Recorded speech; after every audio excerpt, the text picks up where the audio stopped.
Hey guys, I'm Karen with InStyle. We're here with Frank today, who's going to be showing us how to do my favorite braid, the fishtail braid. Hey Frank. Hey, how you doing? Good. Let's do this. All right.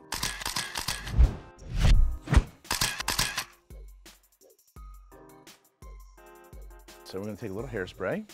Just give it a light spray. Gives it a little bit of tack to the hair, makes it a lot easier. We're going to start off with a super tight ponytail. This elastic's going to get cut out after we're done the braid. And that's what gives it its coolness as we kind of break it apart after we're done, okay? Make sure you comb through the hair really well. And then you just split it down the middle. And then you're taking from underneath and you're adding to the middle. And you want to make sure that when you do this, you have tension, so you make sure that the hair's tight, okay? And make sure that when you grab in from underneath, you try to at least, keep most of the sections relatively even. And the key is how you secure it on your last, making sure that you really put the elastic in really tight.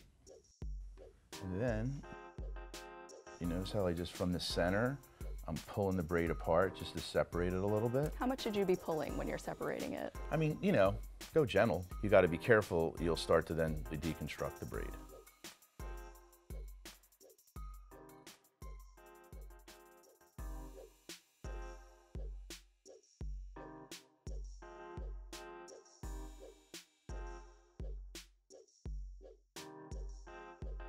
This looks amazing. I love it. So much better than the fishtail that I do when I'm at home. Thank you so much, Frank. You're welcome. High five. Yeah.